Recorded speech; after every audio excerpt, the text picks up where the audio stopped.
Well, we didn't need a Hail Melon this year, but we still had a pretty, I would say, compelling championship for fight in this race at Martinsville. I got the broadcast on in the background, so any updates I can give you, I will. But unlike last night, we don't need to wait for unofficial results. We have them here. The four, as you can see in the poll, who will be fighting for the championship are Kyle Larson, the number 5 car from Hendrick Motorsports, will be fighting for championship number 2.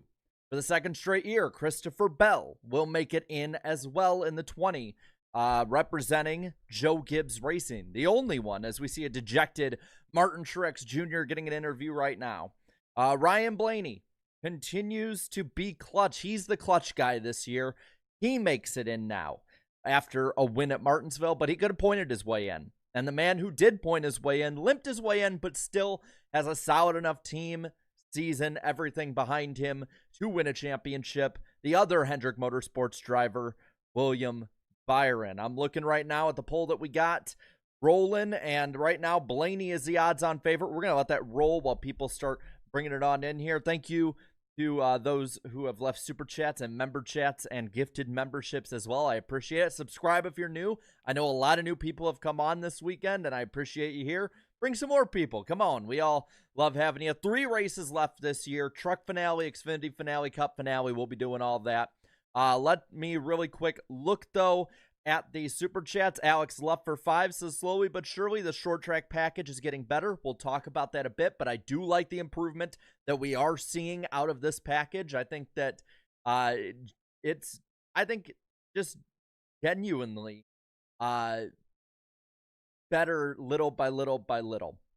Oh, I'm seeing people in the chat wait for interviews. Nah, man, you jump in. This is it's, you know, people can jump in as they come in. We're gonna go over this. We will have plenty of time to talk. You can watch your interviews. You can have both on the same time. That works too. People have more than one screen now. Silas, thank you for being a member for 3 months, saying, as it turns out, this was not Hamlin's year.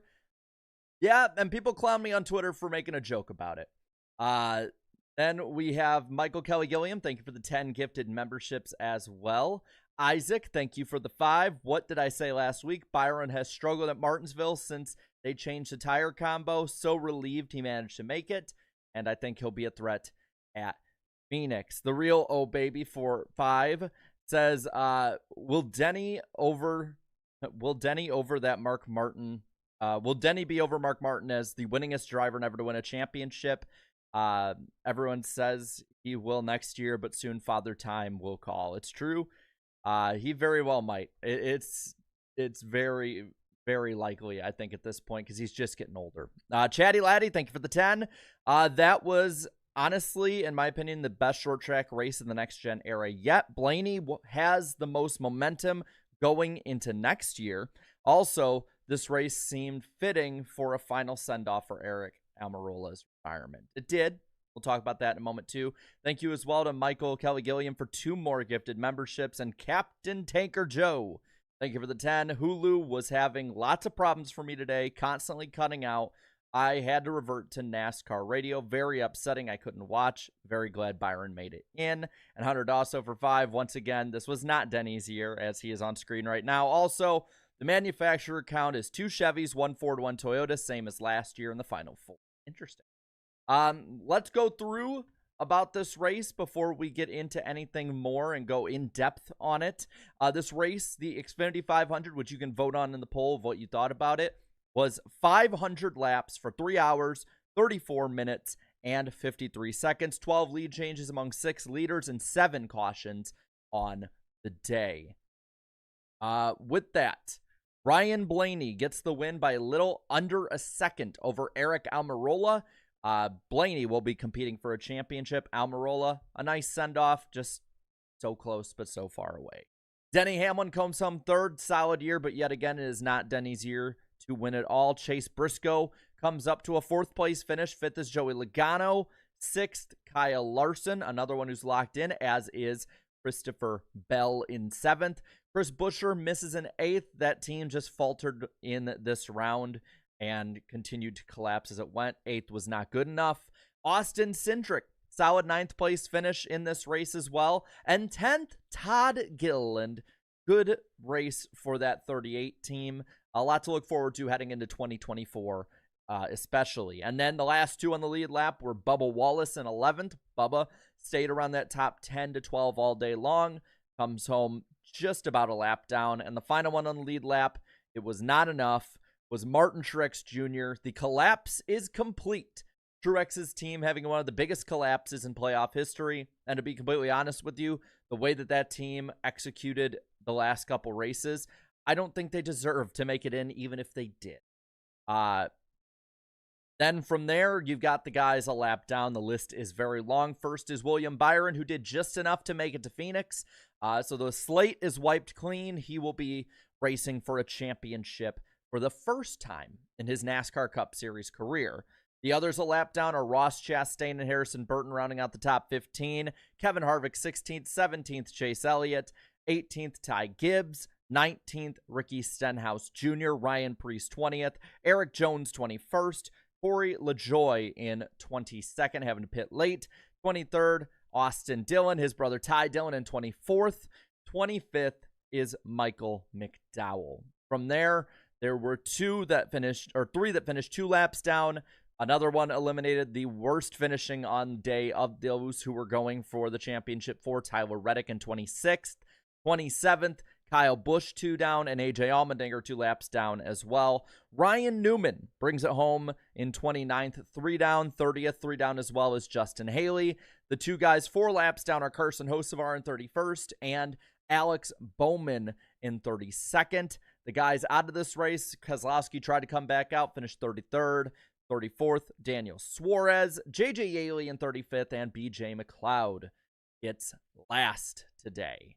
Really quick, we'll read those super chats in a moment, but we're going to put the ticker up top. I'm not going to forget this time, I swear, for the 2023 Xfinity 500. So it is up top right there. You can see where your favorite driver finished. Also, be sure to watch this Wednesday on the NASCAR Weekly Podcast on my channel. The Iceberg. It's my birthday on Wednesday, so definitely want to see you come out. Lick that like button. Let's get to over 100 likes. And really quick, I'll read those few super chats that came in. So I don't know if it's Camerican or C_American_GM, but for 2 says Martinsville is mid, always has been. I appreciate your money, but you're wrong. Marky Mark at least not always that has been. It currently is, but long term, you're wrong. Marky Mark for 20. Thank you. What a birthday to be indeed. Didn't I call it? We'll celebrate your birthday and rock out to Blaney making it to the championship 4. Yep, we'll do it. It's going to be fun. Maybe we'll get a party hat or something. Brock Culpepper, thank you for the 5. I have been waiting since 2016 for this as a Blaney fan. Let's go. I got to say, I like having Blaney up there because I love his personality. And I'm going to end the poll here, but I agree with y'all. I think that Ryan Blaney is the favorite. 42% right now voting for Blaney to be the favorite to win the championship. Kyle Larson at 26%. 24% of Byron is 22%, and 9% to Bell. My preseason championship pick was Kyle Larson. I do think it's going to be between, in my opinion, Larson and Blaney with Byron up there as well. I don't know about Bell. I don't know what to think of him just yet. We will see. And a really quick last super chat that came in, we'll go into the race itself from Ross Crash Stain. Another certified Harris spin moment with co-host Alex Bowman. Damn, y'all are brutal, and I love it. I love every bit of it. Let's go into this race right now. Martin Truex Jr. was on the pole, and we were thinking, man, maybe this team is turning it around. Maybe they're not going to fumble the ball on this one.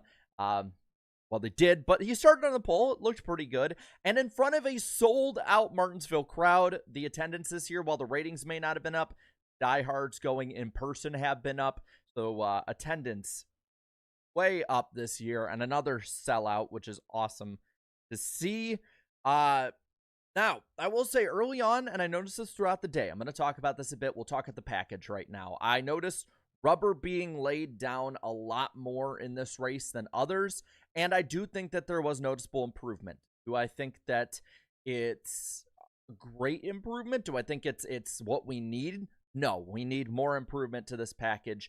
I will stick with Bell on the gutless engine comments. but at the moment, I appreciate the improvement we have seen. So I'm going to ask y'all, we only got 4 options on this one. Your thoughts on the short track package. So there's a couple ways that we can go about this. I'm gonna put huge, because I don't think it was the same personally, but I'm gonna put huge improvement, minor improvement. Let's see, what else will we have? I can't think right now. So your thoughts on the short track package: huge improvement, minor downgrade, or major downgrade. If I can spell, I swear, I did pass through elementary school. So poll is up right now. What do you think of how the short track package performed in this race? Huge improvement, minor downgrade, or major downgrade? Let me know in the poll and in the comments.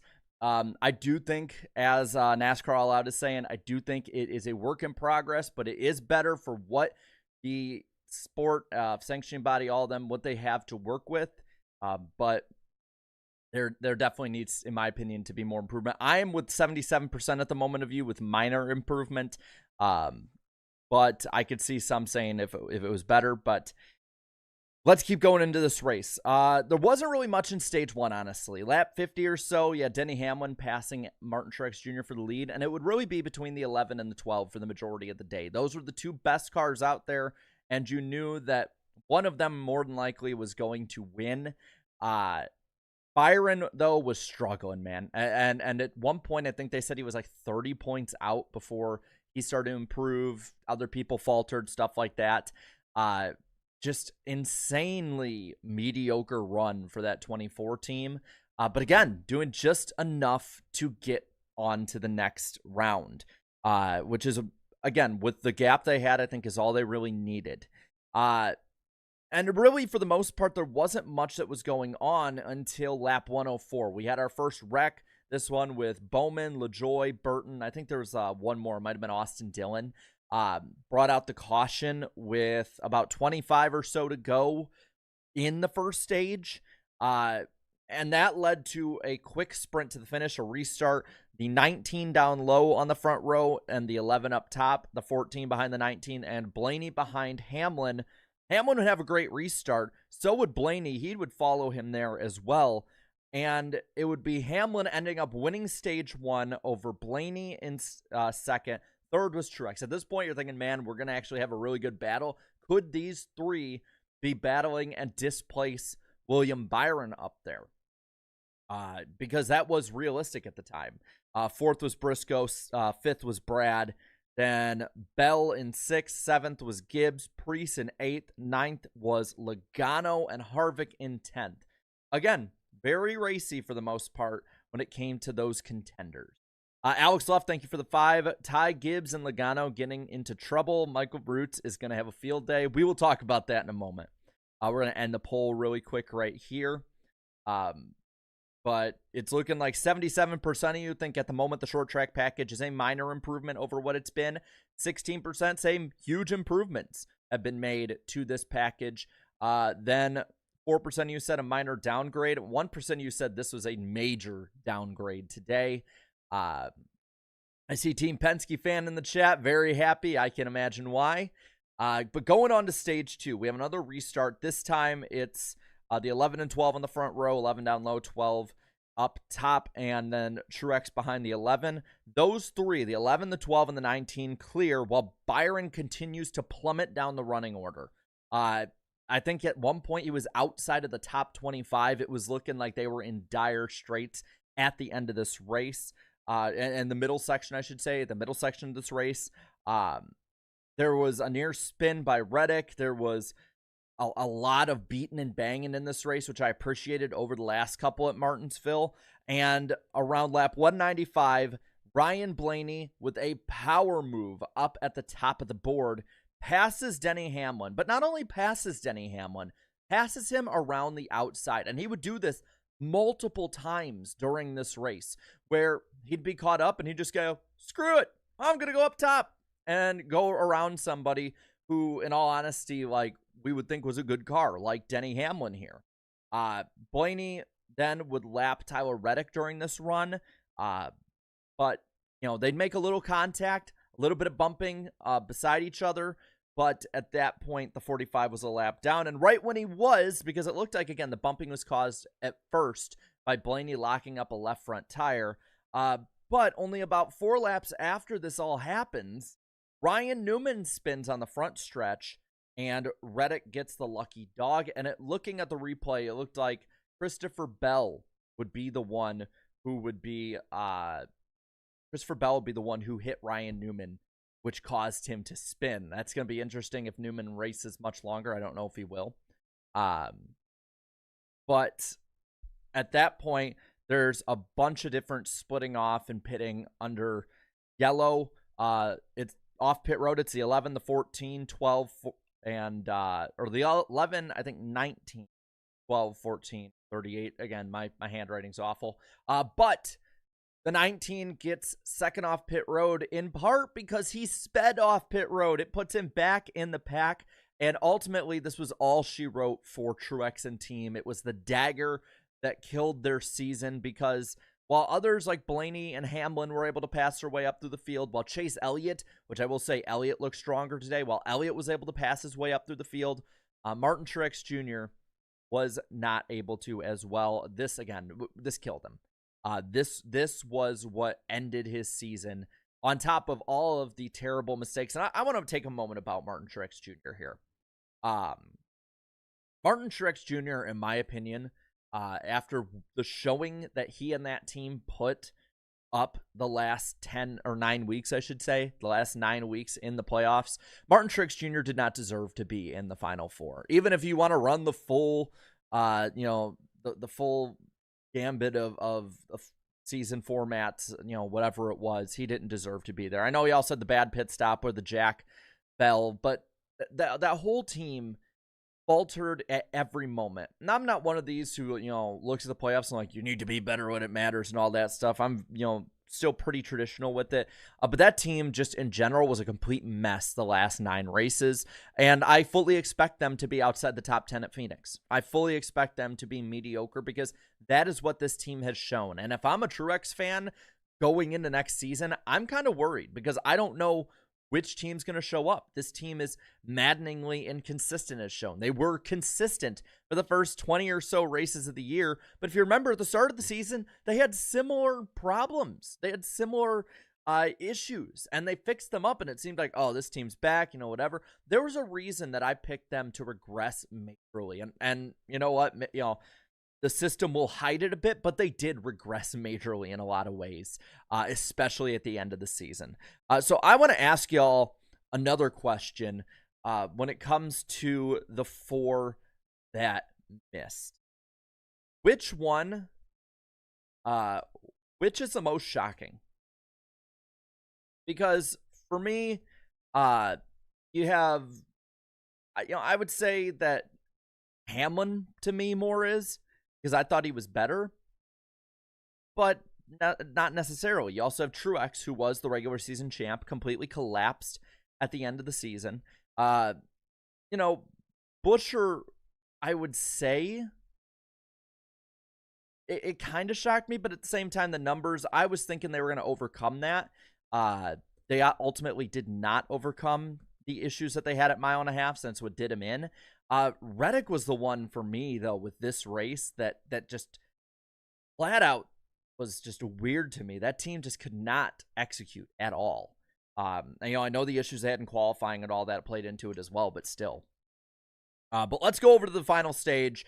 So you have the problems here.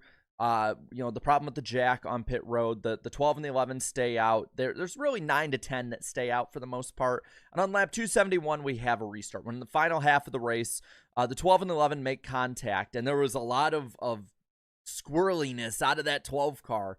He was definitely sawing at that wheel entering turn 3. Hell of a save by Blaney, I want to say.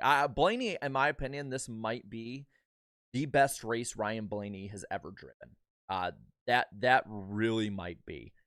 the case. It looked like that team was on it. The driver was on it. Everything was playing in good. The car was great. So great, absolute great run by Blaney there. And by the way, I will make that a poll in a moment. Will Hamlin ever win a championship? Because it's looking like out of those that are voting, Denny Hamlin is winning by the big majority of shocking ones to miss. But let's keep going really quick on this because we have the Ty Gibbs crash, the first one. It involved a couple cars. Todd Gilliland was one of them. Ross Chastain, Brad Keselowski, Michael McDowell, Daniel Suarez. This knocked out Suarez out of the race, pretty much knocked Brad out. I believe Yaley was involved, which really weird thing that NASCAR needs to fix is this whole thing of, oh, they have all 4 tires flat, but the car is fine. But because they got towed, they have to be knocked out of the race. That happened to J.J. Yaley in this race, and that needs to be as an awful rule. But on the replay, it showed that Gibbs went to block Logano in a relatively, I think, normal way, and Logano just flat dumped him. He just flat dumped him. And I know a lot of people have a lot of thoughts negatively about Ty Gibbs, but in my opinion, he did nothing wrong there, and that was just a kind of a crappy move, in my opinion, by Logano, or as many would say, and maybe Logano would say, yeah, just a short track racing. But that led to a really funny soundbite from Denny Hamlin, and it's really funny what he said here. He said, quote, effing Joey, he's an effing piece of shit human. I'm sorry. I just find that funny as hell, man. I find it funny, Denny saying that, and a lot of people being like, ironic. Like, those two hate each other, and I love every bit of them hating each other. But really quick, while we're on the subject of Denny, will Denny ever win a title? Yes or no? One or the other. I'm not giving you a meme answer or anything like that. I want to know what you think, because, man, it really did look like Denny's year. But something in the back of my head really did say, as soon as I heard him say, it's our year, I beat your driver, he's all cocky, it's like, nah, you can't talk trash, man. Like, that's the last person that can talk trash about clinching, being in a championship fight, all of that. And ultimately, it proved to happen again. By the way, click that like button, subscribe if you're new. And really quick, thanks to Mittens, the racing cat, for the $5 super chat. Mittens was rooting for his second favorite driver, Blaney, and could see him winning the championship if they have last year's speed. Well, could happen. And then thank you to Nick for the 2. For me, I feel like this was Hamlin's last chance. Yeah, the chances are running out at this point. There has to be some kind of desperation for Denny Hamlin at this point. By the way, I believe, looking at my schedule here, probably Tuesday we'll have a missing rings for Denny Hamlin. I had a few ready for either Hamlin or Byron. Truex at this point is going to get a season collapse video, because this was a special kind of collapse by the 19th. But let's go on. Lap 285, we have the restart, the 12 and the 11 again side by side, but Ryan Blaney clears again, because, again, Blaney was just the better car driver, everything today. In my opinion, there was no beating. There was no beating Ryan Blaney with how good they were. He would bolt out to the lead again after Carson Hocevar on purpose crashed Gibbs out. I'm going to say this. Hocevar, can't do that in Cup because you're going to get your shit rocked. You just can't do that, especially as a newcomer. I don't care if it's Ty Gibbs. I don't care who it is. You can't do that. But it's going to be really interesting seeing the rivalries build up before the offseason. I don't think we're going to see anything at Phoenix, because NASCAR is probably going to tell everybody to tiptoe around all the championship guys and make sure not to cause any commotion. But maybe. Maybe. I feel like we'll see the better option is we'll probably see a fight between Sheldon Creed and Richard Childress. We'll talk about that in a moment as well. And thank you to Milton. Is that a 20th super chat? I've never seen numbers like that on it before, but let's call Joey Logano the yellow banana. and thank you to Irvin for the 10. Denny Hamlin, legacy of failure, no cup championship wise.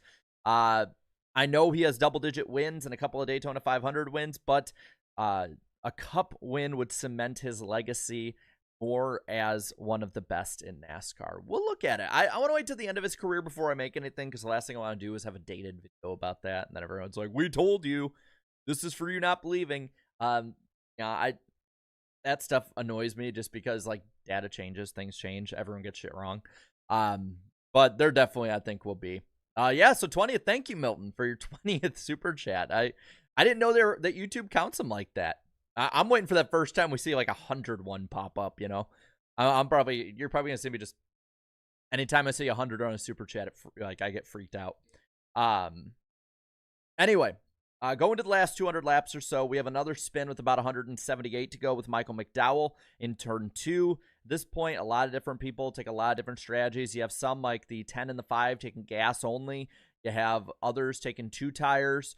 And this is where, and I'm telling you, I'm gonna have a field day with this one. The pace car died.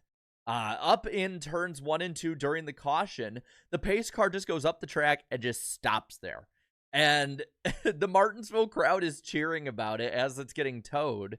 We need to get Clint Boyer out there at that point. That's when you need Clint Boyer up on the booth to call something funny like that, because how many times do you see the pace car dying? They had to tow it, and I believe they had an AMR safety truck or another tow truck or something, but basically one of the track worker crews had to be the interim pace car. Now, let me double check this just to be sure. But I believe Noah Lewis, which again, you should follow Noah Lewis on YouTube as well as on Twitter. But Noah put a picture up, and it looks like, based on what happened here, where'd it go? There it is. The rubber buildup that was on the track, again, good on NASCAR and Goodyear, especially Goodyear for getting the rubber to fall off the way it was. But the rubber buildup ended up going up into that pink Camaro and undoing the wiring. And basically, like, it just zapped out. Great catch there by Noah Lewis on Twitter. Again, you got to follow Noah. He is awesome when it comes to getting interviews and other stuff at the track. But yeah, the pace car basically just zapped out. It's like it basically just, Mr. Stark, I don't feel so good. And so we have another weird, wacky moment.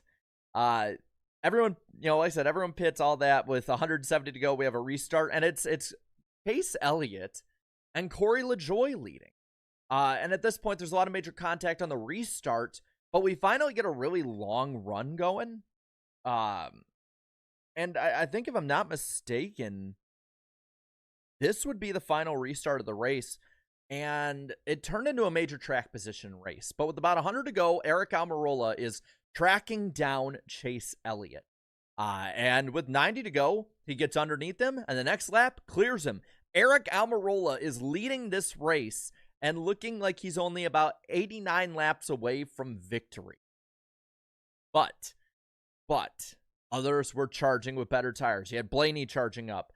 He got past Hamlin. At this point, with 80 to go, Hamlin's 8 points out. Truex is 30 out. Truex is done. We don't care. He's irrelevant for the rest of the race at this point. Hamlin keeps moving up. Byron moving back a little bit. And with 40 to go, it's 3 points that are the difference. 3 points between Byron and Hamlin. But that's when we have another major storyline starting up. Ryan Blaney is running down Eric Almirola. He runs him down from 40 to go to 30 to go. With 33 left, there's 1.3 seconds. He's making a 10th up a lap. 1 second flat with 30 to go. 3 laps later, he's there through the lap traffic, having a faster car, better tires, all of it. And with 23 to go again, that signature outside pass manages to get him the lead. At the same time, Byron is starting to make up spots. Guys are pitting like the 43, the 7, as well as, I believe, the 9.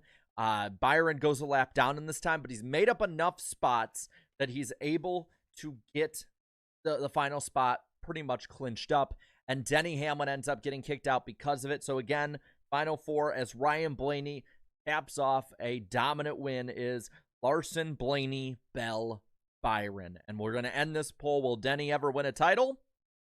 80% of you say no. 20% of you say yes on that one. By the way, I do have something really cool to show you in a moment. But man, what a collapse again by the Gibbs teams, especially Truex over the last couple races. And then just bad luck last week took Denny Hamlin out of it. It's been a long time, I think they said. I can't remember the last time Denny Hamlin's won at Martinsville, but it's been a while. But yeah, and that is wild. I'm just, to say it like that. Really quick, we'll talk about the Phoenix weekend as well as the Sheldon Creed incident. Talk a little bit more about that. I know a lot of people are new to the channel because of seeing what I had to say about that, so I appreciate you being here and everybody who's new. Be sure to click that like button, and let's go through a couple more super chats before we go into a couple more miscellaneous things and kind of wrap up the weekend and get into championship week. Again, remember, NWP this Wednesday on my channel, November 1st, 8 p.m. Eastern time. It's my birthday. Come celebrate with me. I'd love for y'all to celebrate my birthday with me. So, going back to the real Oh Baby for $5 says, worst collapse, Harvick 2020, 8-win season, 5 place or 5-point place of Martin's collapse this season. All right, so the question is worst collapse, Harvick 2020 or Truex 23? Let's do another poll then. Worst playoff collapse. And I'll put, because Harvick 2020, in my opinion, all was just because of, that was all just because, and people forget about this, it was all because of the Texas race. It was all because of NASCAR letting him still race out there while there was precipitation, in my opinion. I don't put that on Harvick. This one, I totally put on Truex and team. So worst playoff collapse, Harvick 2020, Truex 2023. And for a lot of y'all who, we'll talk about being purist with the Winston Cup format and all of that. I'm going to say this. Truex would not win the Winston Cup. I haven't done the points yet. I know that me and the Winston Cup account have different penalties for Byron. But at this point, Truex has to be a long shot or completely out of it. There's no way that I see Truex winning this year. Some of the best are up in there. But man, I mean, that's just... Man, I'm seeing what the poll is saying, and it was a major collapse, that's for sure. Alex, thank you for the 2. Never would have happened with a Toyota. Oh, about the pace car. I am definitely going to make some kind of short about that for tomorrow. So check that out in the morning when I put it up, or at lunch, depending. A Prada, thank you for the 10. Blaney earned it today. Pump for Byron. Despite a 13th place finish, Byron has a 6.3 average finish this playoffs and the best average finish for the entire season. Fitting to see him advance. Yeah, Byron is a championship contender under any system. Actually, under just about every chase from 13 back to 04. Byron is damn near a race up and almost has it locked up. This definitely is a dominant season for William Byron in a lot of ways. I'm interested if he can continue it to the next season.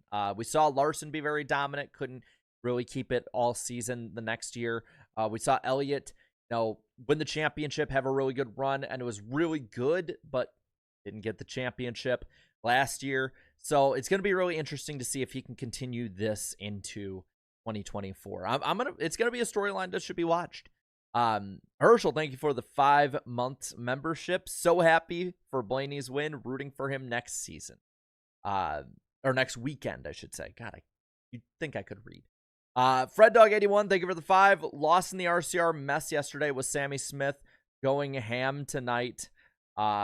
Should Nemechek be concerned about Smith ruining his championship run at Phoenix? I don't think so. All right. Last little bit before we end off tonight.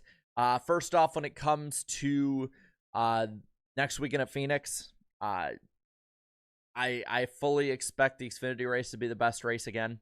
I said that this weekend, and I'm pretty sure I think Cup race overall was better, even though the racing itself, when they weren't crashing, was better. In the Xfinity race, I will say I think the Cup race overall was better just because it wasn't a complete clown show. So it's going to be really interesting to see how they go with that. Really quick, ending the poll. About 2/3 of you say Truex had the worst playoff collapse instead of Harvick 2020. That got about 1/3 of the votes. I don't know where the results went. There they are. But every year we think that somebody's the favorite, and they aren't. So I'm not going to write anyone in stone on this one. As for last night with the Sheldon Creed deal, man, just how unprofessional of RCR. Like, it's entertaining as hell. I though would not want to be in that position that Creed is in. I didn't think Hill was all that bad about it. Aside from him basically saying that Creed's going to JGR, I hope Creed kicks ass next year. I would say I'm not going to be surprised if Creed's not in the 2, just because of how petty Richard Childress is. You saw how Childress basically kicked Reddick out the door when Reddick took a better opportunity. You saw how the deal between him and Harvick, when Harvick ended out. Like, why would somebody as a free agent, why would they look at RCR and go, that's the team I want to go to? You know what? If I have to go somewhere else or life takes me another direction, at least I know that Childress will be insanely terrible to me all the way out and make my life a living hell. Because that's what it looks like. At least as an outsider, that's what it looks like. I saw Eric say that, which, by the way, props to Eric for picking the winner today. I saw Eric say something along the lines of thinking that Richard Childress is the one putting out all those funny press releases, just from pen to paper to the social media sites. I think so too at this point, because that just sounds like what he'd say at this point after what he said, basically calling Sheldon Creed stupid to NBC Sports. I'm going to be really interested to see how that's handled and how RCR moves forward at this point. I want to see, especially if he performs the way he did in the second half of 2023, if Kyle Busch struggles mightily next year, like goes winless, or maybe has like one fluke win, has like a year that he had in the last couple that he raced at JGR. I'm going to be really interested to see how Kyle Busch, I should say, not Larson, Kyle Busch reacts to it. Man, I don't envy anyone who's a fan of an RCR driver right now, because I feel like that team has had so much momentum go up in smoke this year. It's rough. It is rough. But one last thing, I showed this to a lot of people last night. I got this for about $10 on eBay. It's a really cool memorabilia thing. We'll go through the last super chats in a moment.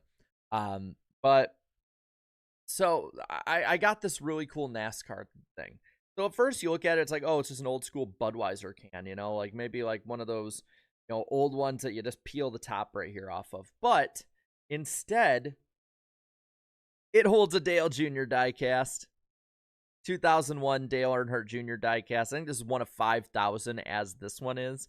But I thought I'd show y'all. I think it's really, really cool. And, when I find cool stuff like this, I like talking about it. I have it closed up now. It's hard as hell to open. It just looks like a Budweiser can. So I'm going to, again, when people are here, especially mornings when I'm working or something and I'm at my desk, I'm going to have this up. They'll be like, dude, you're drinking at 9 in the morning. I'm like, yeah, totally. It's totally not a Dale Jr. diecast in there. But I see in the chat, KGG says, you're drunk. Jarrett, you're drunk. Nope, just drunk on racing. I love that.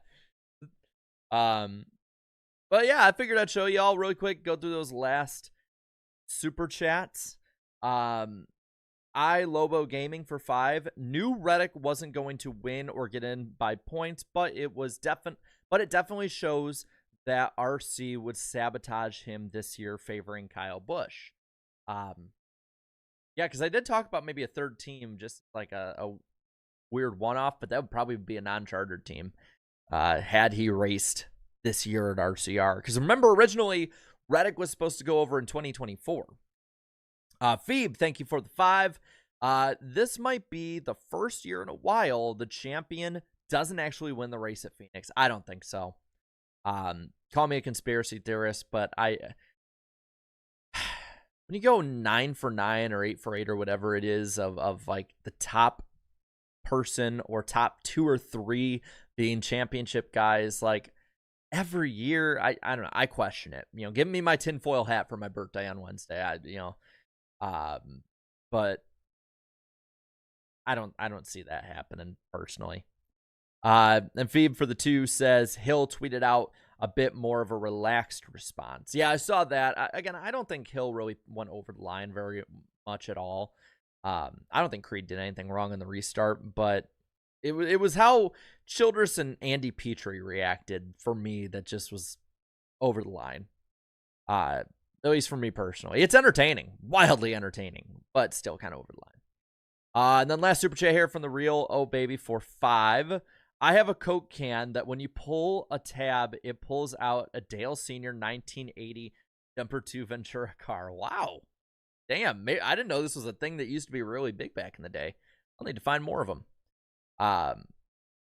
But y'all, that was a fun day. Probably I'd say a